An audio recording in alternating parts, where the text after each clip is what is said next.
Página 19. Trabajo, una historia de cómo usamos el tiempo, por James Suzman. Primera parte. Al principio. Capítulo 1. Vivir es trabajar. En aquella tarde concreta de la primavera de 1994, hacía tanto calor que incluso los niños, con sus pies sin curtir, hacían un gesto de dolor cuando saltaban en la arena desde una zona de sombra a la siguiente. No había brisa y las nubes de polvo levantadas por el Land Cruiser del misionero, mientras tronaba por la accidentada pista de arena que llevaba hacia el campamento de reasentamiento de Sconeid, situado en el desierto del Kalahari, en Namibia, permanecieron en el aire mucho después de que el vehículo se detuviera. Para los casi 200 bosquimanos Hubarraoan que se protegían del sol, las visitas esporádicas de los misioneros eran un bienvenido descanso en la monotonía que suponía esperar la entrega de alimentos del gobierno. También eran mucho más entretenidas que deambular por el desierto, de una gran finca ganadera a la siguiente, con la esperanza de convencer a un ganadero blanco para que les diera algo de trabajo. Durante el medio siglo anterior, en el que vivieron bajo el látigo de los ganaderos que les habían robado sus tierras, incluso los más escépticos de esta comunidad, los últimos miembros de la sociedad de cazadores-recolectores más duradera del planeta, llegaron a creer que era de sentido común prestar atención a los emisarios ordenados del dios de los ganaderos. Algunos incluso encontraban consuelo en sus palabras.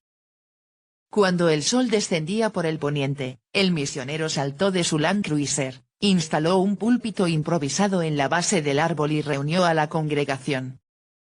Todavía hacía un calor abrasador y se juntaron lentamente bajo la sombra moteada del árbol.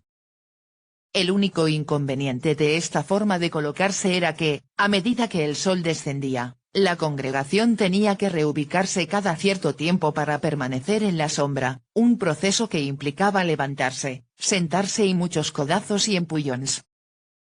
A medida que transcurría la ceremonia y la sombra del árbol se alargaba, la mayoría de la congregación se alejaba cada vez más del púlpito, obligando al misionero a pronunciar gran parte de su sermón a voces. El entorno añadía una cierta dignidad bíblica al acto. El sol no solo hacía que el misionero tuviera una aureola que obligaba a los asistentes a entornar los ojos, sino que al igual que la luna que pronto aparecería por el este y el árbol bajo el cual se sentaba la congregación, tenía un papel protagonista en la historia que el misionero tenía que contar, el Génesis y la caída del hombre. El misionero empezó recordando a su congregación que la razón por la que la gente se reunía para rezar todos los domingos era que Dios había trabajado sin descanso durante 6 días para crear el cielo, la tierra, los océanos, el sol, la luna, los pájaros, las bestias y los peces, etc., y solo había descansado el 7º día, cuando ya había acabado el trabajo. Les recordó que, como los humanos habían sido creados a su imagen y semejanza, también se esperaba de ellos que se esforzaran durante 6 días y descansaran el 7º, y que se sintieran agradecidos por las incontables bendiciones que el Señor les había concedido. La declaración inicial del misionero generó algunos asentimientos de cabeza, así como 1 o 2 amenes entre los miembros más entusiastas de la congregación. Pero a la mayoría le resultó difícil identificar exactamente las bendiciones por las que deberían estar agradecidos. Sabían lo que significaba trabajar mucho, y entendían la importancia de disponer de tiempo para descansar, incluso si no tenían ni idea de lo que se sentía al beneficiarse de las recompensas materiales del esfuerzo. Durante el medio siglo anterior, fueron sus manos las que habían hecho el trabajo pesado que transformó su entorno semiárido en fincas de ganado rentables. Y en ese periodo, los ganaderos, que no se cortaban en usar el látigo para curar la holgazanería de los trabajadores Hubarraoan, siempre les dieron el domingo libre. Luego el misionero contó a su congregación cómo después de que el Señor hubiera encomendado a Adán y a Eva que cuidaran el jardín del Edén, estos fueron seducidos por la serpiente y cometieron un pecado mortal, debido a lo cual el Todopoderoso maldijo la tierra y expulsó a los hijos y las hijas de Adán y Eva, condenándolos a una vida de trabajo duro en el campo. Esta historia concreta de la Biblia tenía mucho más sentido para los Jubarra o Ansis que otras que les contaban los misioneros, y no solo porque todos entendían lo que significaba estar tentado de acostarse con alguien con el que sabían que no debían. En ella, veían una parábola de su historia reciente. Los Jubarra o Ansis ancianos de Skoneid recordaban cuando este territorio era solo suyo y vivían exclusivamente de cazar animales salvajes y recolectar frutas, tubérculos y vegetales silvestres. Rememoraban que entonces, como en el Edén, su entorno desértico les proveía constantemente, si bien de manera caprichosa, y casi siempre les proporcionaba lo suficiente para comer si dedicaban algunas horas de esfuerzo, a menudo espontáneas. Ahora, algunos especulaban con que tal vez debido a algún pecado mortal similar por su parte, a partir de la década de 1920 llegaron al Kalahari, primero como un goteo y luego como una inundación, los granjeros blancos y la policía colonial con sus caballos, armas, bombas de agua, alambre de espino, ganado y leyes extrañas, y reclamaron esa tierra para sí mismos. Por su parte, los granjeros blancos enseguida aprendieron que desarrollar una agricultura a gran escala en un entorno tan hostil como el Kalahari requeriría mucho trabajo. De modo que formaron comandos para capturar y obligar a trabajar a los bosquimanos salvajes, mantuvieron como rehenes a sus hijos para asegurarse la obediencia de los padres y los azotaron con regularidad para enseñarles las virtudes del trabajo duro. Privados de sus tierras tradicionales, los Jubarra o Ansis aprendieron que para sobrevivir, como Adán y Eva, debían trabajar duro en las granjas. Durante 30 años, se adaptaron a esta vida.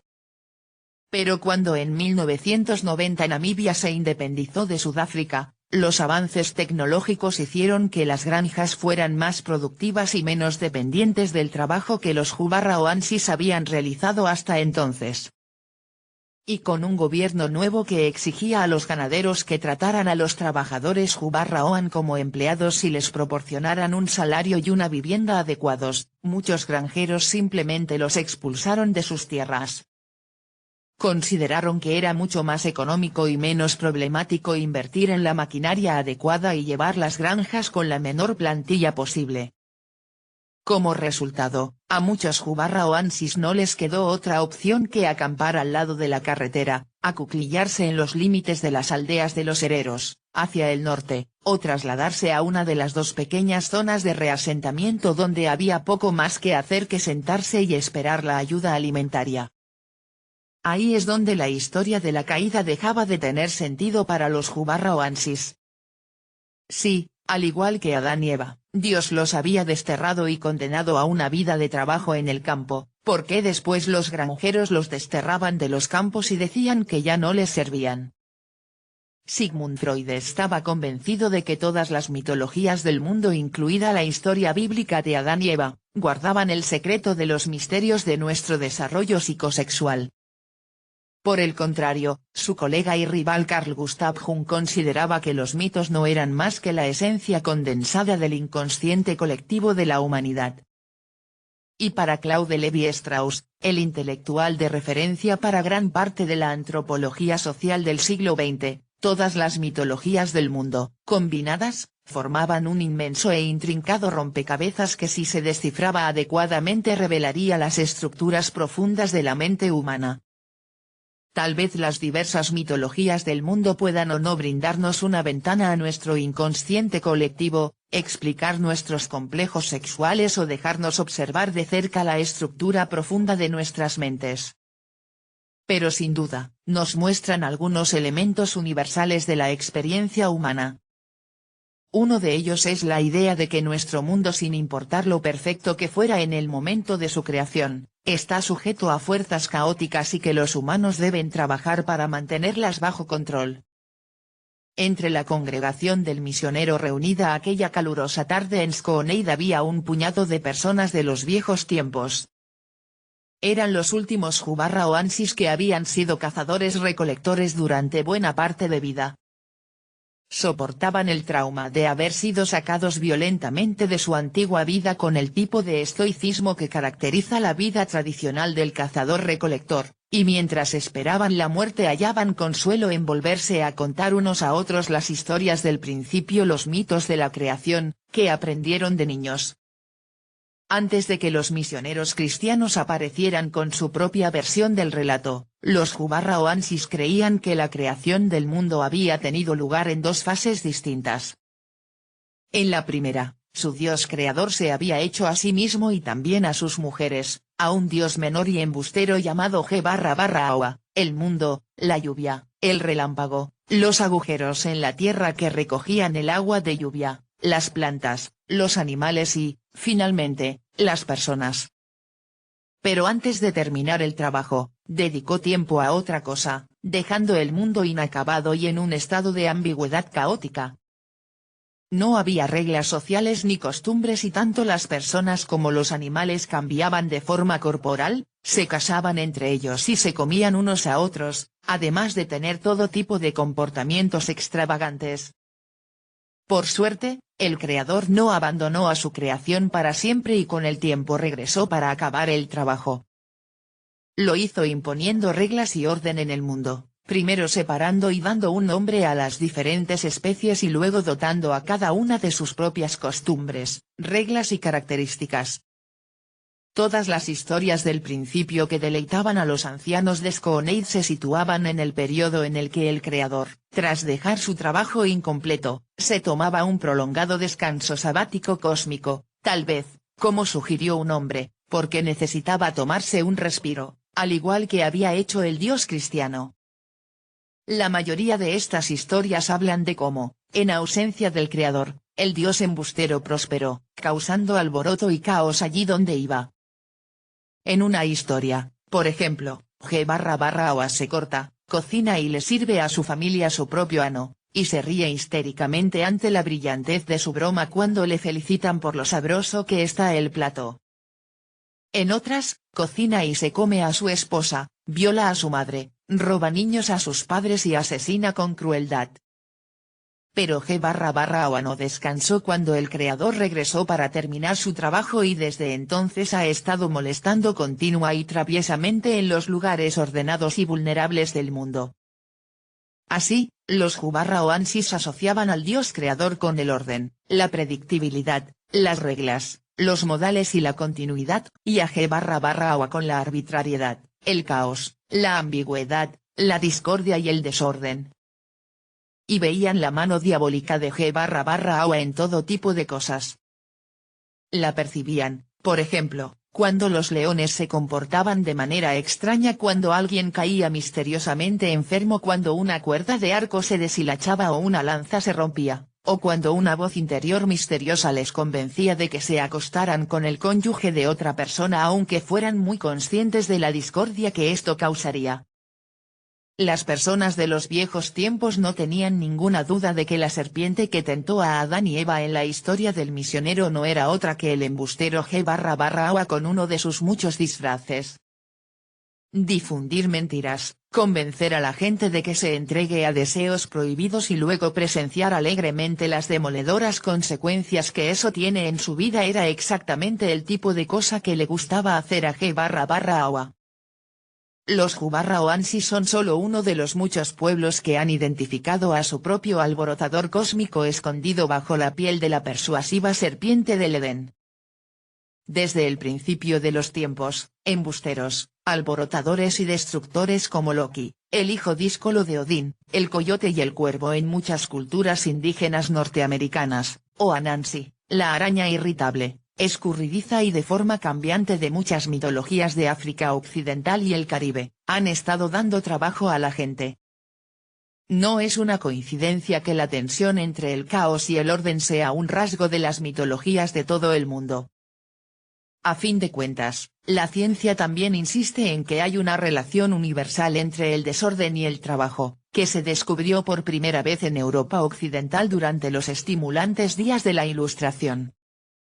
A Gaspard Gustave de Coriolis le encantaba el juego del billar, una afición a la que dedicó muchas horas dichosas de investigación práctica cuyo resultado publicó en Théorie mathématique des effets du jeu de billard, un libro que todavía invocan con solemnidad bíblica los aficionados a los descendientes del billar, el snooker y el pool.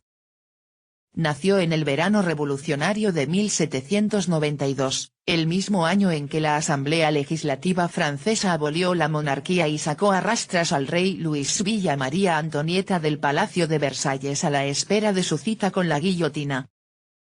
Pero Coriolis fue un revolucionario de otro tipo. Formaba parte de la vanguardia de hombres y mujeres que habían dado la espalda al dogma teológico y en su lugar habían adoptado la razón, el poder explicativo de las matemáticas y el rigor del método científico para encontrar sentido al mundo y que, como resultado, abrieron paso a la era industrial tras liberar la energía transformadora de los combustibles fósiles. A Coriolis se le recuerda sobre todo por haber formulado el efecto Coriolis, sin el cual los meteorólogos no habrían contado con una forma adecuada de modelizar la forma en espiral de los sistemas meteorológicos o la arbitrariedad de las corrientes oceánicas. Y, lo que es más importante para nosotros, también se le recuerda por introducir el término trabajo en el léxico de la ciencia moderna. El interés de Coriolis por el billar iba más allá de la satisfacción que obtenía con el sonido predecible de las bolas de marfil cuando chocaban entre sí, o incluso de la emoción que experimentaba cuando una, guiada por su taco, se escabullía de la mesa y caía en un bolsillo. En su opinión, el billar revelaba el infinito poder explicativo de las matemáticas y la mesa de billar era el espacio donde la gente como él podía observar, trastear y jugar con algunas de las leyes fundamentales que gobernaban el universo físico.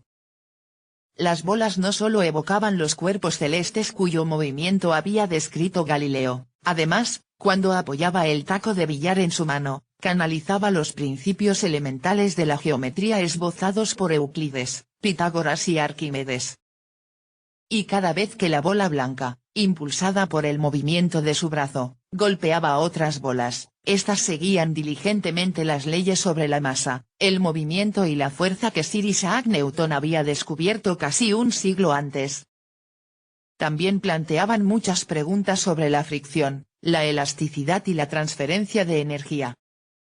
No es de extrañar que las contribuciones más importantes de Coriolis a la ciencia y las matemáticas se centraran en los efectos del movimiento en la rotación de las esferas, la energía cinética que un objeto como una bola de billar posee debido a su movimiento, y el proceso por el cual la energía se transfiere desde el brazo y a través del taco para lograr que las bolas de billar se desplacen rápidamente por la mesa.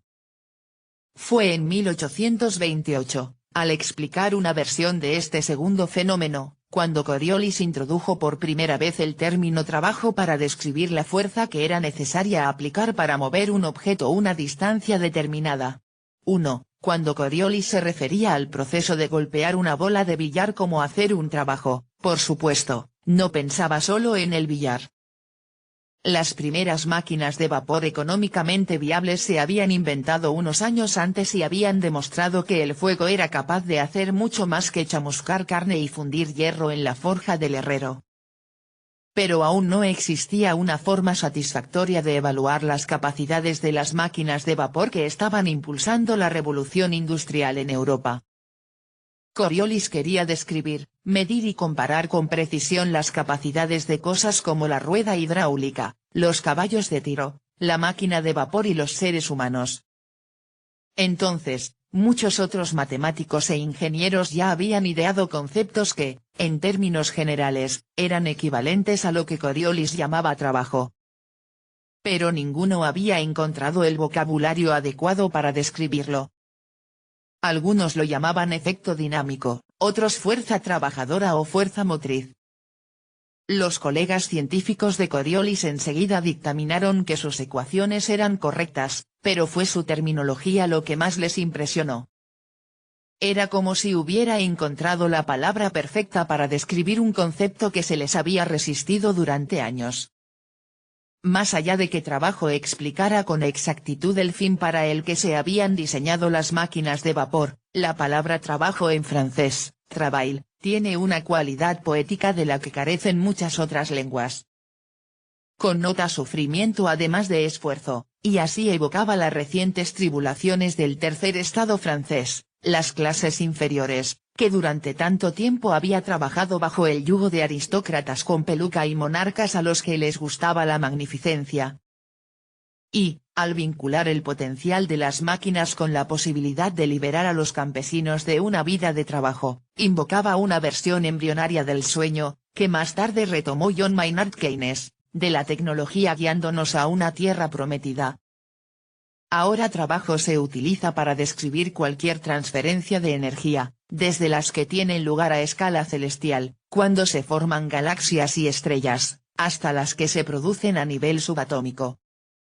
En la actualidad, la ciencia también admite que la creación de nuestro universo implicó unas cantidades de trabajo colosales y que lo que hace a la vida tan extraordinaria, y lo que diferencia a las cosas vivas de las muertas, son los tipos de trabajo tan inusuales que hacen los seres vivos.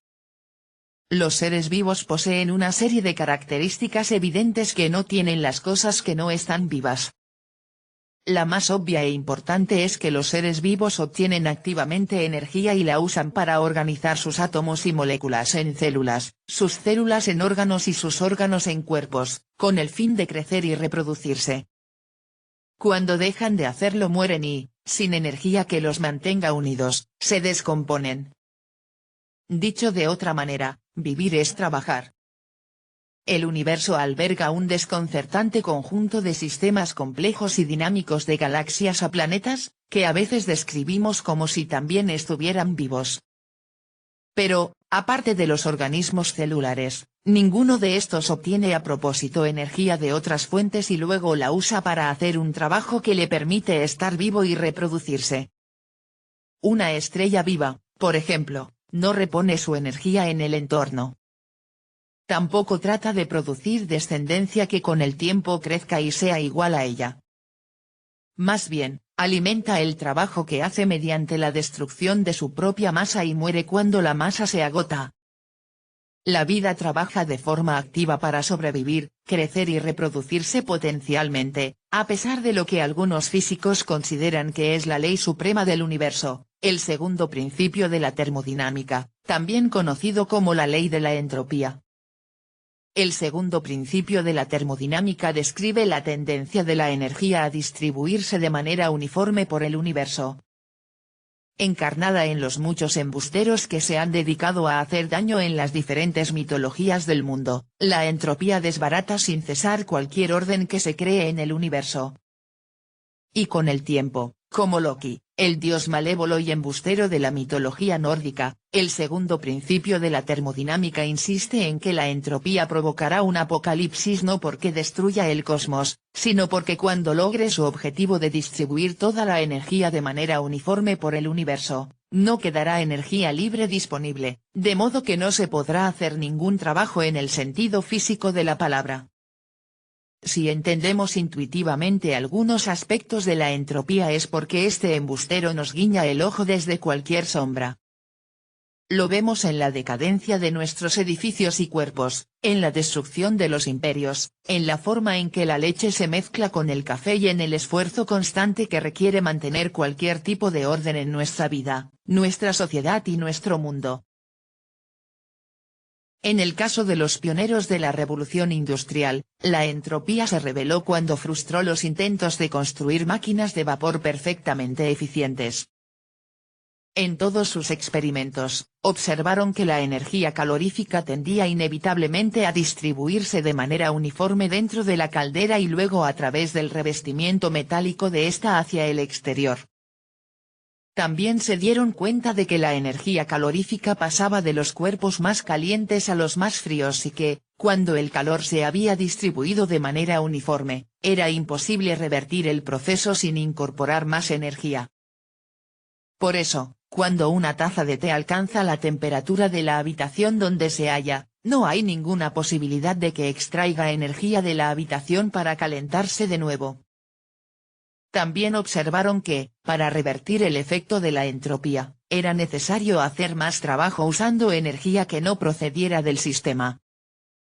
Conseguir que el té vuelva a tener una temperatura aceptable requiere energía adicional. Durante un tiempo, la ley de la entropía se consideró un hecho desconcertante de la existencia. Luego, entre 1872 y 1875, un físico austriaco, Ludwig Boltzmann, hizo números. demostró que el comportamiento del calor podía describirse perfectamente mediante la aritmética de la probabilidad. 2. Sostuvo que existen infinitas maneras de que el calor se difunda entre los billones de moléculas que hay en una cucharada de agua, pero muchísimas menos de que permanezca almacenado en algunas de esas partículas. Esto significa que cuando las partículas se mueven e interaccionan unas con otras, las probabilidades de que la energía se distribuya de manera uniforme son tan abrumadoras que este resultado debe considerarse inevitable. Por extensión, su modelo matemático sugería que toda la energía del universo, el mayor contenedor que existe, tendería a hacer lo mismo. Al proporcionar un modelo matemático para describir la entropía, Boltzmann logró al mismo tiempo escapar de los límites relativamente estrechos de la ingeniería y mostrarnos por qué intuitivamente vemos entropía en los edificios en ruinas, las montañas erosionadas, las estrellas que explotan, la leche derramada, la muerte, las tazas de té frías e incluso la democracia. Los estados de baja entropía son muy ordenados, como la habitación de un niño cuando le han obligado a ordenarla y a guardar sus juguetes, artilugios, ropa, libros y botes de slime en varios cajones y armarios. Los estados de alta entropía, por el contrario, se parecen a esa habitación unas horas después, cuando el niño ya ha cogido y luego tirado, aparentemente al azar, todo lo que tiene. Según los cálculos de Boltzmann, en un sentido físico, cualquier disposición posible de las cosas del niño en la habitación es igualmente probable si el niño, como parece ser el caso, no es más que un redistribuidor de cosas aleatorio. Existe, por supuesto, una minúscula probabilidad de que, como redistribuidor de cosas aleatorio, accidentalmente coloque de nuevo todas sus cosas donde se supone que deben estar para que la habitación se considere ordenada. El problema es que hay muchas más formas de que una habitación esté desordenada que ordenada, de modo que las probabilidades de que la habitación acabe desordenada son muchísimo mayores, hasta que un padre exija que se haga el trabajo y, por lo tanto, se dedique la energía necesaria, para devolver la habitación a un estado de entropía aceptablemente bajo. Aunque haya numerosos órdenes de magnitud más simples que la habitación de un niño, con el ahora venerable cubo de Rubik podemos hacernos una idea de las escalas matemáticas implicadas. Este puzzle, que tiene 6 caras de diferente color formadas, cada una, por 9 cubos, dispuestas en una pieza central que hace posible rotar cualquiera de las caras independientemente de las otras y así mezclar los cubos coloreados, tiene 4325203274488985600 estados no resueltos posibles y un único estado resuelto. 3. Son 43.26 trillones de posibilidades. En 1886, 4 años después de que Charles Darwin fuera enterrado en la abadía de Westminster, Boltzmann fue invitado a pronunciar una prestigiosa conferencia pública en la Academia Imperial de Ciencias de Viena. Si me preguntan sobre mi creencia más íntima acerca de si nuestro siglo será conocido como el siglo del hierro o el siglo del vapor o la electricidad, Boltzmann declaró ante su audiencia, respondo sin dudarlo, será conocido como el siglo de la visión mecánica de la naturaleza, el siglo de Darwin. 4. El trabajo de Ludwig Boltzmann, que pertenecía a una generación más joven que la de Darwin, no suponía un desafío a la autoridad de Dios menor que la propuesta de Darwin, que sostenía que era la evolución, y no Dios, la que explicaba la diversidad de la vida. En un universo gobernado por los principios de la termodinámica, no había lugar para los mandamientos de Dios y el destino último de todas las cosas estaba predeterminado. La admiración que Boltzmann sentía por Darwin no se basaba solo en la experiencia compartida de intentar demoler el dogma religioso. Se debía a que, como él, veía la atareada mano de la entropía determinando la evolución, una idea que solo sería desarrollada del todo una generación más tarde por el físico cuántico Erwin Schrödinger, ganador del premio Nobel, más conocido por meter gatos imaginarios en cajas imaginarias. Schrödinger estaba convencido de que la relación entre la vida y la entropía era fundamental. Antes que él, otros, entre ellos Boltzmann, Habían argumentado que todos los organismos vivos eran máquinas termodinámicas, al igual que las máquinas de vapor. Para trabajar necesitaban combustible en forma de alimentos, aire y agua, y al trabajar también convertían una parte de este combustible en calor que posteriormente se perdía en el universo. Pero nadie llegó a la inevitable conclusión de esta idea hasta que Schrödinger presentó una serie de conferencias ante el público del Trinity College de Dublín en 1943. El padre de Schrödinger era un entusiasta jardinero aficionado. Le fascinaba en especial la manera en que podía inclinar la mano de la evolución al seleccionar con cuidado las semillas de aquellas plantas con características específicas que le parecían deseables. Inspirado por los experimentos hortícolas de su padre, Schrödinger siguió interesándose por la herencia y la evolución hasta mucho después de que la física teórica se convirtiera en el centro principal de su trabajo. Antes de que Schrödinger pronunciara las conferencias en Dublín, que se publicaron un año después reunidas en un libro breve llamado ¿Qué es la vida? La biología era la huérfana de las ciencias naturales. 5. Hasta entonces, la mayoría de los científicos se contentaban con aceptar que la vida funcionaba según sus propias reglas, extrañas y peculiares. Schrödinger, sin embargo, opinaba que la biología debía ser adoptada como un miembro de pleno derecho en la familia científica. Aquella noche, pretendía convencer a su audiencia de que la ciencia de la vida, la biología, era otra rama, ciertamente compleja, de la física y la química. Que los físicos y los químicos todavía no fueran capaces de explicar la vida, expuso ante su audiencia, no significaba que hubiera alguna razón en absoluto para dudar de que podrían hacerlo. La descripción que hizo Schrödinger sobre lo que él imaginaba que era la extraordinaria capacidad de los átomos y las moléculas de nuestras células para codificar la información y dar instrucciones, el ADN y el ARN, inspiró a una generación de científicos que dedicaron su carrera a descifrar las bases químicas y físicas de la biología.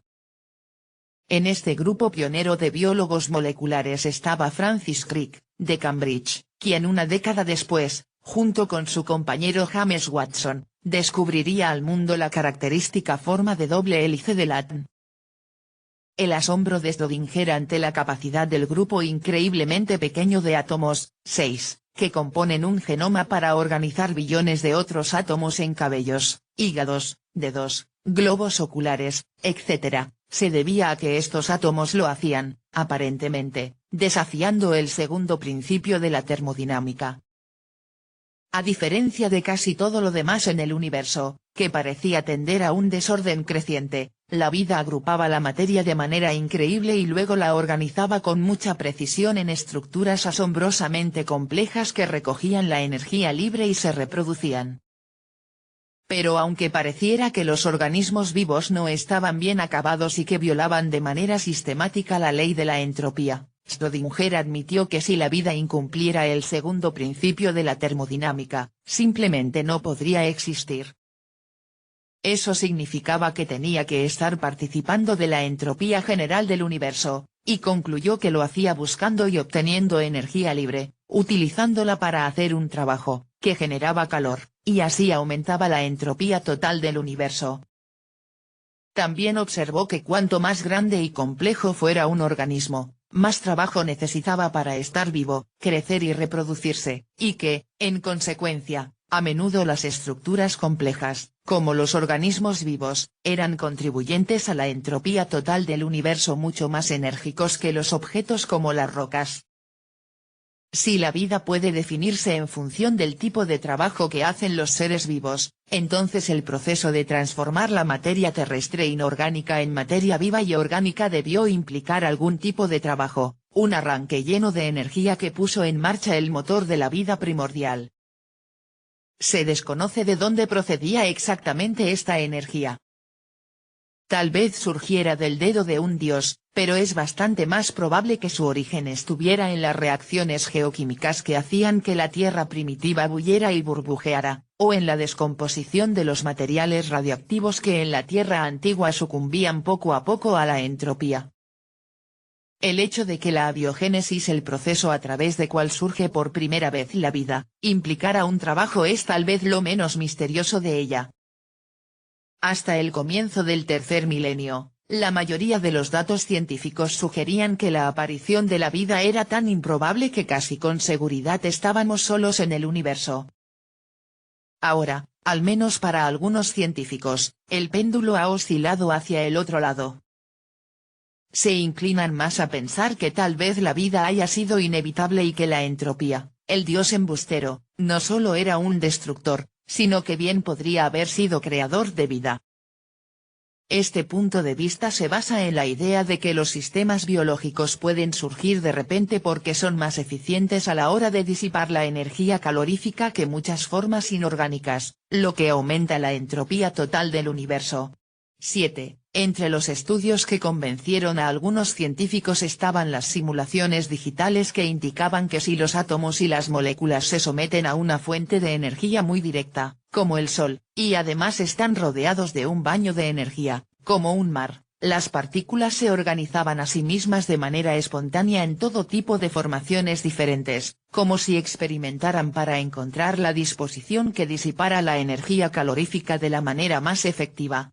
8. Si esto fuera así, sugiere este modelo, entonces es muy probable que una de las infinitas disposiciones posibles en las que se mezclan aleatoriamente los átomos y las moléculas pueda transformar la materia inorgánica muerta en un organismo vivo.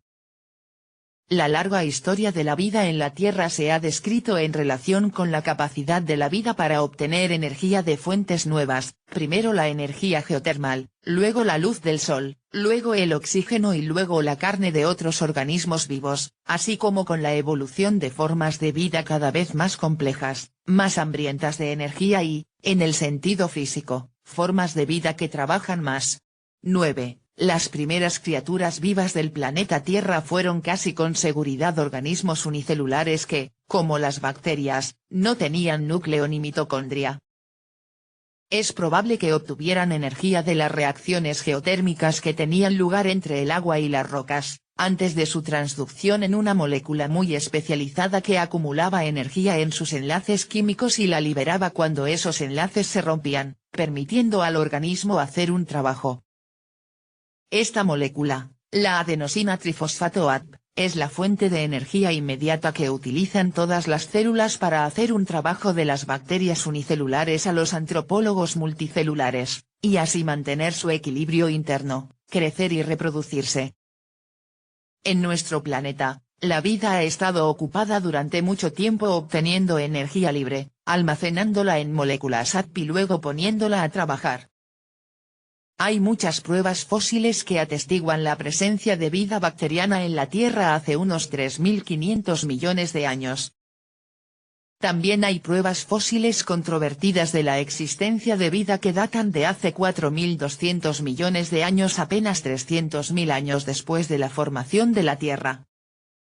Las primeras formas de vida en la Tierra, parecidas a las bacterias, tuvieron que hacer frente a unas condiciones que, desde el punto de vista de la mayoría de las formas de vida actuales, eran increíblemente hostiles.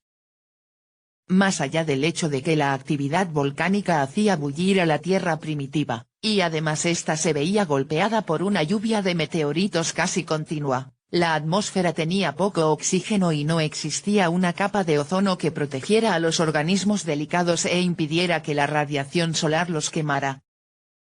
En consecuencia, las primeras formas de vida en la Tierra trabajaron lejos de la luz deslumbrante del Sol. Pero, con el tiempo, gracias a otra característica única de la vida, la habilidad para evolucionar, aparecieron nuevas especies que eran capaces de obtener energía de otras fuentes y de sobrevivir y reproducirse en condiciones diferentes. En algún momento, es probable que hace unos 2.700 millones de años, la vida empezó a salir de las sombras cuando una serie de mutaciones genéticas fortuitas permitieron a algunas especies aprovecharse del viejo enemigo de la vida, la luz solar, y extraer energía de ella mediante la fotosíntesis. Estos organismos, las cianobacterias, todavía existen hoy en día. Podemos verlas en las floraciones bacterianas que brotan en estanques y lagos. A medida que las cianobacterias se desarrollaban, empezaron a trabajar transformando la Tierra en un macrohábitat capaz de soportar formas de vida bastante más complejas, con demandas de energía mucho mayores. Lo hicieron, en primer lugar, al convertir el nitrógeno atmosférico en compuestos orgánicos, como los nitratos y el amoníaco, que las plantas necesitan para su crecimiento. También trabajaron para convertir el dióxido de carbono en oxígeno y desempeñaron así un papel fundamental, el de inductoras de la gran oxidación, que comenzó hace unos 2.450 millones de años y dio lugar a la creación gradual de la atmósfera rica en oxígeno que nos sustenta en la actualidad. La gran oxidación no solo proporcionó una fuente de energía nueva para explotar, sino que amplió enormemente la cantidad de energía disponible para que la vida trabajara. Las reacciones químicas en las que interviene el oxígeno liberan mucha más energía que aquellas en las que están implicados la mayoría de los demás elementos, lo que significa que los organismos aeróbicos, que respiran oxígeno, tienen el potencial de crecer más, con mayor rapidez y realizar un trabajo físico superior con respecto a los anaeróbicos. Los nuevos organismos vivos, más complejos, llamados eucariotas, evolucionaron para explotar este ambiente rico en energía. Mucho más sofisticada y hambrienta de energía que su antepasada la procariota, la eucariota tenía núcleo, se multiplicaba mediante reproducción sexual y podía generar todo tipo de proteínas complejas. Pasados los años, se cree que algunas eucariotas desarrollaron mutaciones que les permitieron secuestrar a otras formas de vida pasajeras y robar su energía al engullirlas a través de membranas celulares externas permeables. Las células secuestradas no tenían más opción que compartir con su carcelera la energía que obtuvieran, uno de los procesos que, con el tiempo, se cree que contribuyeron a la aparición de la vida multicelular.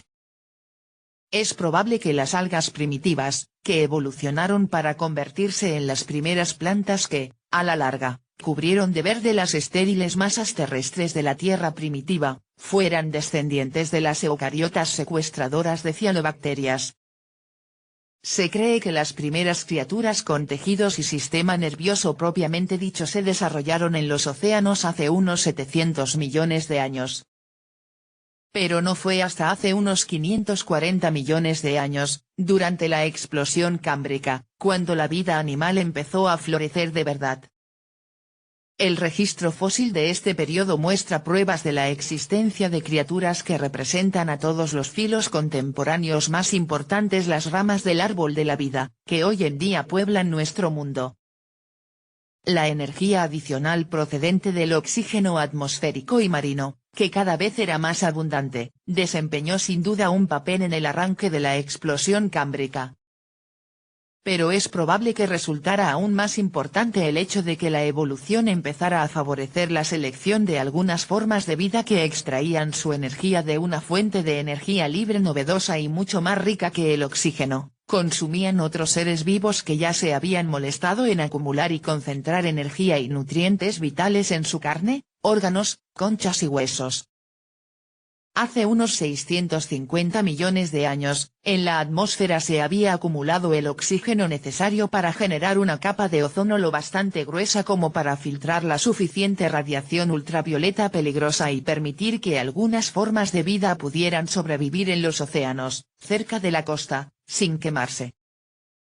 En unos 200 millones de años, la biosfera se hizo con gran parte de la masa terrestre de la Tierra y poco a poco formó una serie de ecosistemas marinos y terrestres conectados y muy complejos, repletos de todo tipo de organismos que capturaban energía libre con diligencia y la usaban para estar vivos, obtener más energía y reproducirse. Gran parte de estas nuevas formas de vida utilizaron esta energía de una manera que recuerda al tipo de comportamiento que los humanos asociamos con el trabajo. Aunque las bacterias aún constituían una parte sustancial de la biosfera, la presencia de animales terrestres más grandes transformó la naturaleza del trabajo que hacían los seres vivos.